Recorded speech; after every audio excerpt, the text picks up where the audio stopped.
Stephen Farrow was a dangerous man with extremely worrying antisocial behaviours, and as an adult, he became a lonely drifter who survived off handouts and the backs of other people. The dishevelled man blamed his way of living on a tumultuous childhood, further claiming that the church had wronged him. And over the years, this hatred manifested itself into intense levels of hostility. In fact, it would eventually blow out in one of the most violent ways possible, filling the rural communities of Western England with concern and forcing many religious figures to hide in fear. The question is, what caused Stephen Farrow to snap so viciously? An excuse which covered his psychotic personality, or both?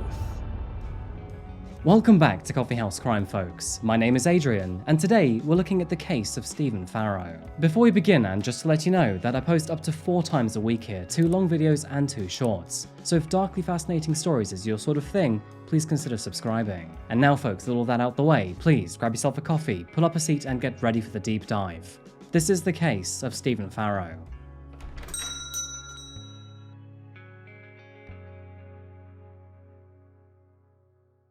Nestled in the western reaches of the United Kingdom, West England unveils a mesmerising tapestry of landscapes, rich heritage and cultural allure. And with it often being bathed in the soft glow of the English sun, this region is known for its scenic wonders. On the one hand, rolling meadows are adorned with vibrant wildflowers, and on the other, rugged coastlines create a dramatic backdrop. And thrown between these two compelling environments lies a never-ending backstory filled with medieval charm. Villages with thatched roofs and cobbled streets evoke a bygone era, where the pulse of daily life beats to the rhythm of tradition. It's a place where modernity seamlessly intertwines with history, and creates a unique blend that characterises the area. This is West England, folks, a place that I myself have had the chance to call home. And whether you're here for a day or a year, you will find yourself mesmerised by its natural beauty. In a place well known for its churches, cheddar and charm, it's easy to forget about the pressures and woes of life here, which is probably what makes this story of dark and desperate murder all the more haunting. Today, we're focusing on one particular man from the Farrow family. His parents, Reg and Doreen, raised a large family of 6 children, and this video shines the spotlight on their youngest child, Stephen. Now, it is crucial to know Stephen's upbringing, so that we can better understand how this child turned into such a vile and disturbing man. Born in the year 1964, Stephen was the product of an unplanned pregnancy, and soon after birth, it quickly became evident that he was not your average child. He was often described as the black sheep of the family, and his mother would often say that she believed something was inherently wrong with him. I mean, she did still love him all the same, even if he was quite a challenge to deal with. As a young kid, he would never sleep at night, which, as you can imagine, kept both of his parents awake at all hours. And Doreen would later go on to say that, if she was given a second chance, she would rather have her other 5 children all over again than a second one like Stephen. He was extraordinarily hyperactive from a very young age, and during his first day of school was even sent home due to bad behaviour. Stephen also developed various antisocial tendencies throughout his childhood too. And unfortunately, I'm not talking about minor things either. You see, Stephen's family were very religious and would go to church every single Sunday. But Stephen, he despised religion, and so, at the age of 10, he set fire to the altar and watched it burn. Now, nobody knew it at the time, but decades later, Stephen would go on to claim that just a year prior to this incident, a priest had assaulted him, and that's why he hated religion so much. The problem with this excuse, though, is that it didn't stop at the church. Stephen had become quite the arsonist as a child, and would set fire to almost everything, and this included rags through letterboxes. While these incidents never resulted in any injuries or death, they did present concerning behaviour for a young boy, especially considering that he hadn't even entered his rebellious teenage years yet. Strikingly, this conduct would only intensify in both frequency and severity over the years. Yet, all the same, his brothers and sisters continued to label him as his mother's favourite. Now, Stephen harboured a deep affection for his mother, but his relationship with his father, Reg, would take a markedly different turn. Reg maintained a strict and well-ordered household, a structure that the young boy would, of course, inevitably rebel against. And this defiance would persist throughout his teenage years, accompanied by the development of other morbid behaviors. In a troubling parallel often seen in those with a murderous trajectory, Stephen displayed a tendency toward cruelty and violence towards animals. This was a disturbing trait evident in his childhood, and many of those animals faced death in the process. Defined by cruelty, disobedience, and outright antisocial tendencies, it is no surprise that, in the year 1979, and at the age of 15, he faced a burglary charge, which led to enrollment in disciplinary school. Now, despite this intervention, which, by the way, separated him from his family and his loving mother, it failed to curb his uncontrollable behavior. And just 3 years later, in 1982, Stephen was found guilty of arson, which resulted in a brief stint in prison. Now, after being released from prison, Stephen did manage 12 whole years without any other arrest. But this wasn't because he had become a law-abiding citizen, oh no. In fact, he just simply learned how to avoid the authorities. Throughout this decade, he remained to be a terrible example of lawful behavior and skirted the line of crime, engaging in petty thievery and various burglaries without any detection. He danced on this fine line for many years, but his life would remain unstable, and as the man grew older, he adopted a transient existence as a homeless drifter. At times, he sought refuge with family or friends, sometimes lived in various halfway houses, and often found himself sleeping on the streets. This concerning lifestyle persisted until the year 1994, when he found himself convicted of aggravated burglary after breaking into an elderly woman's home in Stourbridge. As a result, he was sentenced to 7 years in prison, and due to his previous conviction being made at such a young age, he would also undergo a psychological evaluation. Some very concerning details emerged through these sessions. I mean, for one, he confessed to his psychiatrist that he fantasized about sexually assaulting women in front of their husbands. To make these fantasies even worse, he then expressed that, in the aftermath, he wanted to murder those husbands before then going back to torturing the women. No surprise, these confessions led to Stephen being officially diagnosed with psychopathy, a mental health disorder that exhibits impulsivity, a lack of empathy, and antisocial behavior. Now, despite this information being shared with the judge and other relevant authorities, Stephen would actually be released from prison 1 year early in the year 2000. I mean, stating the obvious here, but it is absolutely astounding that a diagnosed psychopath with violent tendencies was allowed to roam free and early, especially after confessing such terrible dark thoughts. Either way, he was once again a free man, claiming benefits, abusing drugs and alcohol, and abusing the relationships of those who cared about him. He financially survived by claiming state benefits through the council, receiving just over £270 or $340 weekly. Now, for someone down on their luck, this was actually a very manageable sum at the turn of the new millennium. Taking a quick look, the average rent for a one-bedroom property back then was only £79 a week. Despite this though, Stephen carried on as a homeless drifter without a stable home, and sadly, his criminal activities would carry on for many years after this. But in the fateful year of 2012, and at the age of 48, Stephen Farrow's life would take on a whole new realm of darkness.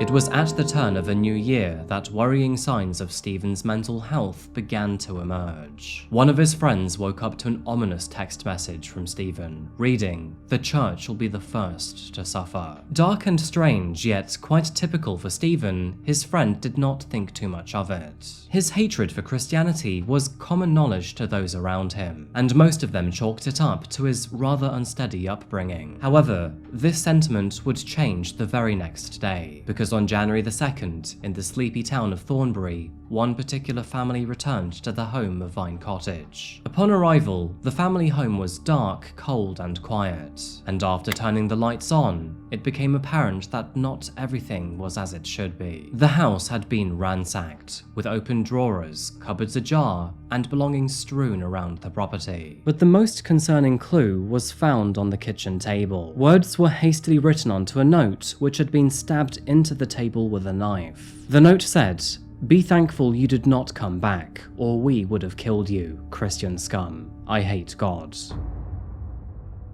No surprise, they called the police immediately, and although officers did examine the crime scene, there was sadly not much they could do. burglary is quite common out in the countryside, especially over the holidays. Something to remember for later on, but investigators would find a boot print and swabbed the house for any DNA evidence. It was ultimately concluded that this home was not personally targeted, but utterly random. They know this because who had ever written that note was very critical of Christianity, but those people living in that house were not religious at all. So, who had ever written that note, it was either a shot in the dark or entirely by mistake. But sadly, this would not be an isolated incident, and not only a few days later, the authorities would receive another phone call. Another break-in was reported in a rural town in Gloucestershire, only this time, the consequences would be far more severe.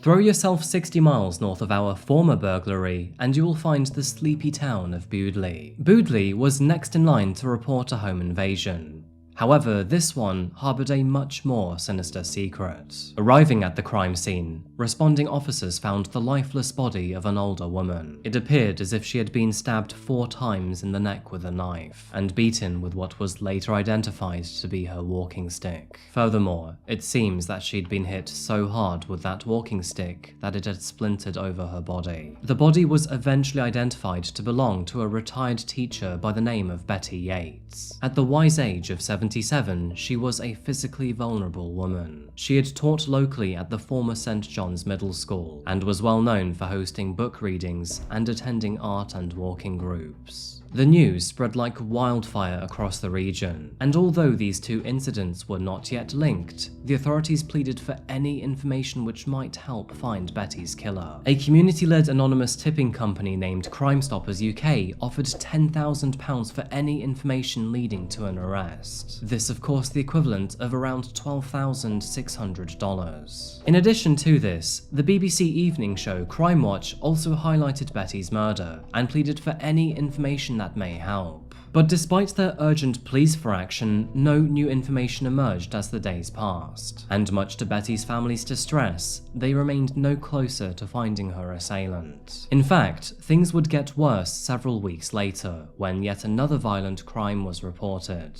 and tragically, this one held a very similar outcome.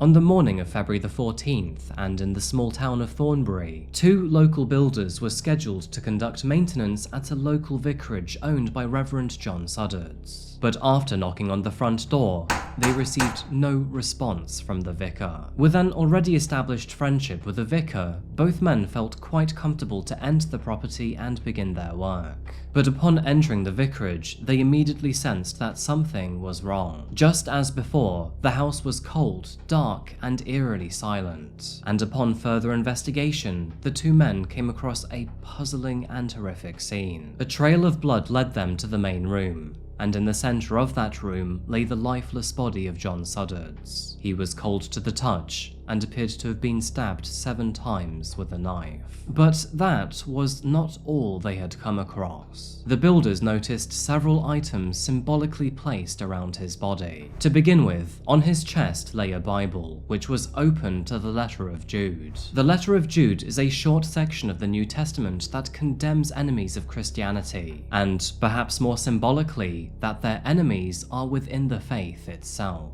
The letter of Jude speaks of false teachers who twist the word of Christ for their very own gain, and most notably in this case, to satiate their lust. Propped against the wall next to John's body was a framed image of Christ, and at his foot was a large mirror reflecting toward the body. This was placed as if the killer wanted the victim to look at Christ and then at himself in a symbolic gesture of guilt. In addition to this, long strands of tissue paper were found throughout the crime scene, almost as if party poppers had been used in an act of celebration. To add to the chaos, broken china and various foods were scattered on the floor, with empty beer bottles found throughout the living room. Strange details aside, there is no doubt that the manner in which John was killed was filled with anger, an anger directed at John himself or the religion that he stood for. As we already know, this incident followed a similar crime only 1 month prior, which was further marked by another burglary displaying an intense aversion to Christianity. The escalation of this hostility did hint at a perpetrator who had taken their disdain to the next level, and with a potential serial killer now in the making, fear instilled itself into the rural and urban communities of West England.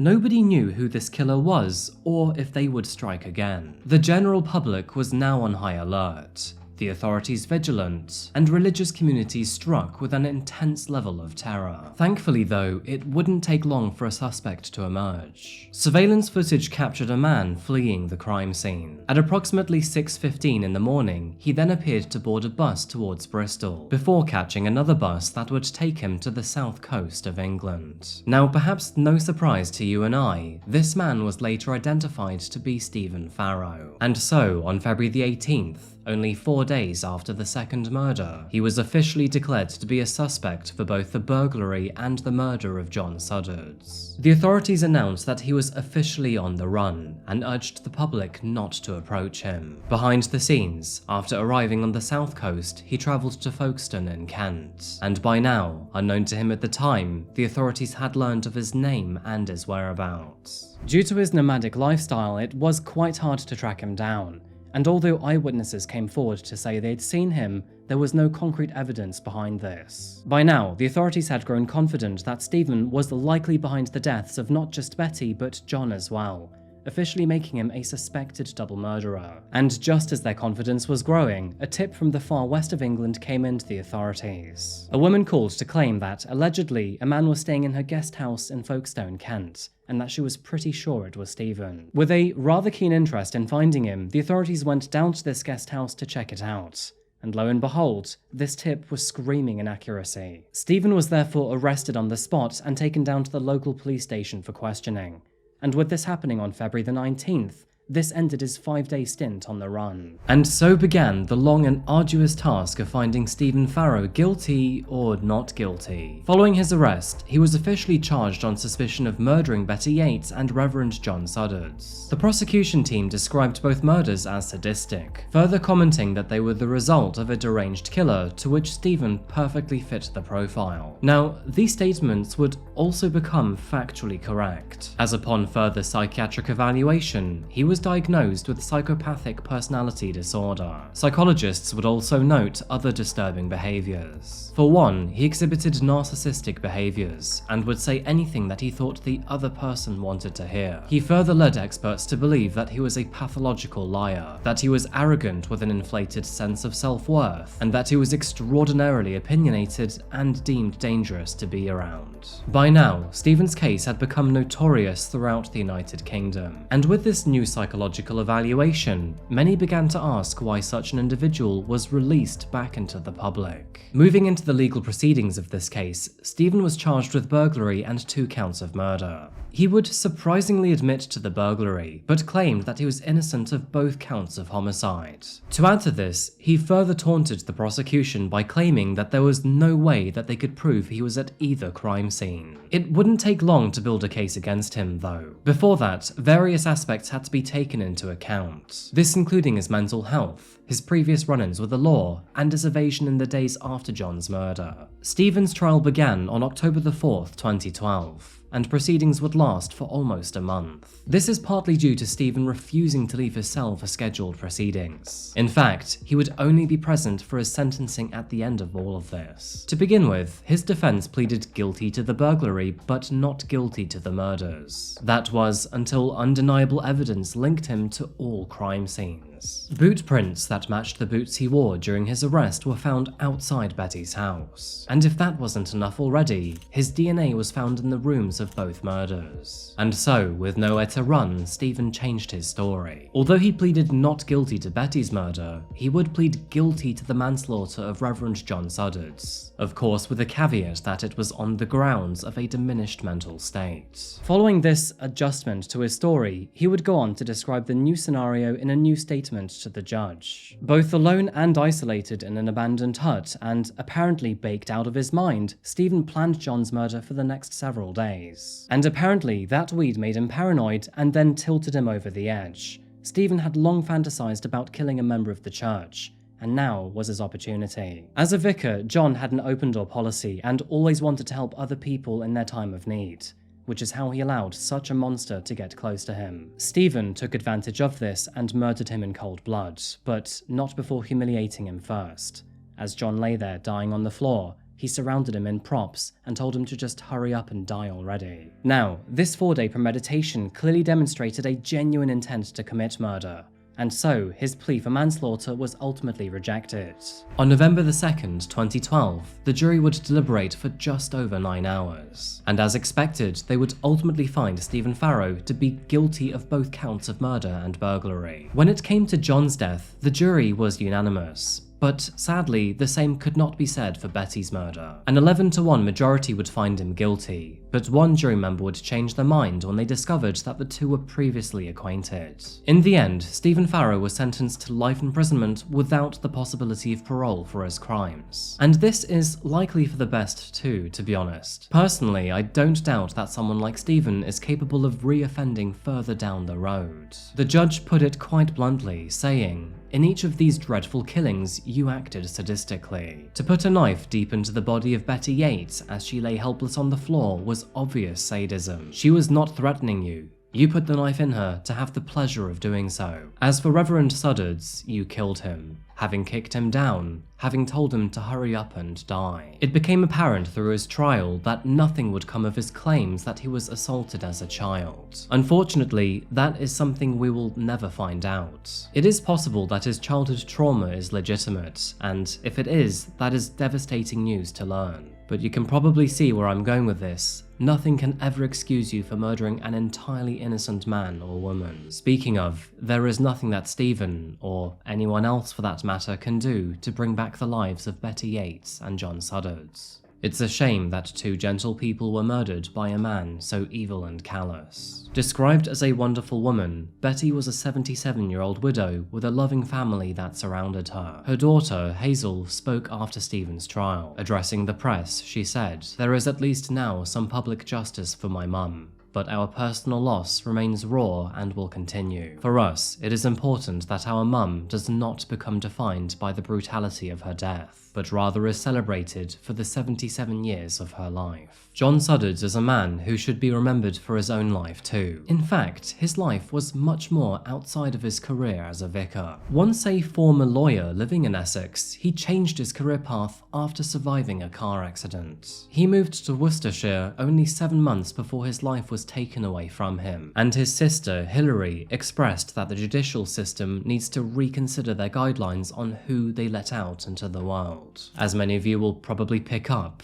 this mistake is surprisingly similar to my recent case of Claire Inglis. Following his life being saved, John became a man of God who wanted to help those in need. It is tragic to learn that it's for this reason that a monster targeted him. Following his incarceration, Stephen Farrow remained behind bars for the next 11 years. He passed away only 4 months ago in August of 2023, putting an end to his despicable existence. And hopefully, Betty and John's families will now find closure in knowing that he will never be able to hurt another soul again. And I guess with him now dead, we will not get any fresh updates in the future. This story has finally come to an end. And I guess on that note, that pretty much wraps up our case today, folks. Thank you so much for watching today, I really do appreciate you being here. Before you go though, what are your thoughts on this case? As always, please let me know in the comment section down below. Now, if I've scheduled this correctly, this is the final video of the year, and so on that note, I'll see you in the year 2024.